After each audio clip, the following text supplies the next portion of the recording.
Assalamualaikum warahmatullahi wabarakatuh. Nama saya Wafi Hilman bin Luqman Zabawi dan saya berkat matrik AA211205 ingin membentangkan sebuah FYP iaitu Final Year Project, iaitu kajian keupayaan penuaian tenaga melalui titisan hujan.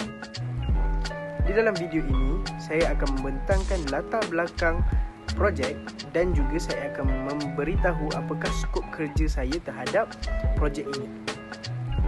Assalamualaikum warahmatullahi wabarakatuh. Nama saya Muhammad Amiruddin bin Muhammad Sabri dan saya akan membentangkan tentang objektif projek, skop projek dan jakaan hasil yang ada dalam projek cadangan tajuk projek diploma. Tajuk FYP kami adalah kajian keupayaan penuaian tenaga melalui titisan hujan.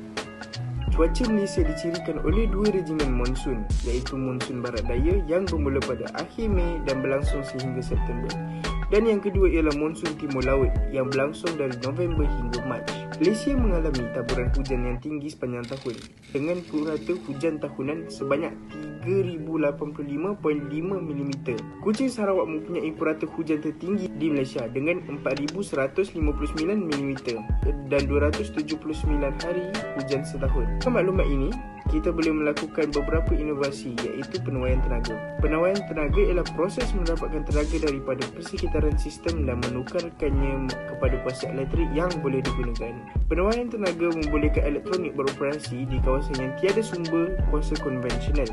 Sistem penuaian tenaga terdiri daripada litar pengatur dan peranti storan tenaga. Projek ini turut akan membangunkan sistem penuaian tenaga dengan menggunakan piezoelektrik sebagai media. Fungsi piezoelektrik ialah menggunakan tegasan mekanikal untuk menghasilkan caj elektrik. Oleh itu, kita boleh mengatakan bahawa ia menukarkan tenaga mekanikal kepada tenaga elektrikal. Dan ia juga boleh sebaliknya, di mana tenaga elektrik kepada tenaga mekanikal. Objektif projek kami ialah mereka dan membina satu sistem yang boleh menjanakan tenaga elektrik menggunakan air hujan. Seterusnya, objektif kami juga supaya projek kami dapat mengukur dan memperolehi kuantiti tenaga yang dapat dijanakan. Akhir sekali, tenaga yang dihasilkan dapat disalurkan kepada beberapa peralatan elektrik ataupun elektronik. Di dalam skop kerja pula, saya sebagai ahli kumpulan 1 mempunyai 3 skop kerja. Yang pertama ialah membina sistem takungan air yang dapat disalurkan terus ke penyenaan kuasa. Yang kedua, fasa pengujian alat hendaklah menggunakan sistem penyiraman air biasa bagi menggantikan air hujan.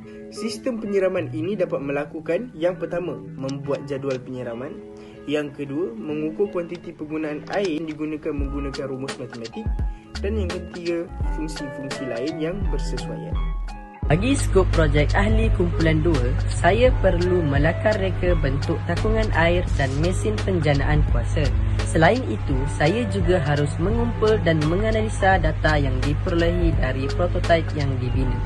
Data yang dikumpul ialah mengambil nilai semasa parameter keliling seperti suhu, ketumpatan air dan sebagainya. Kedua, saya juga perlu mencatat nilai yang dapat diperoleh dari mesin seperti kuasa, voltan dan arus. Akhir sekali, jangkaan hasil. Jangkaan hasil kami adalah supaya kami dapat mengukur kuantiti janaan kuasa yang dapat diperoleh daripada air hujan agar dapat menyalurkan ke peralatan elektrik seperti lampu, buzzer dan sebagainya. Selain itu, prototipe kami dapat menyumbangkan tenaga elektrik kepada kawasan-kawasan yang mempunyai kadar takungan hujan tinggi. Sekian, terima kasih.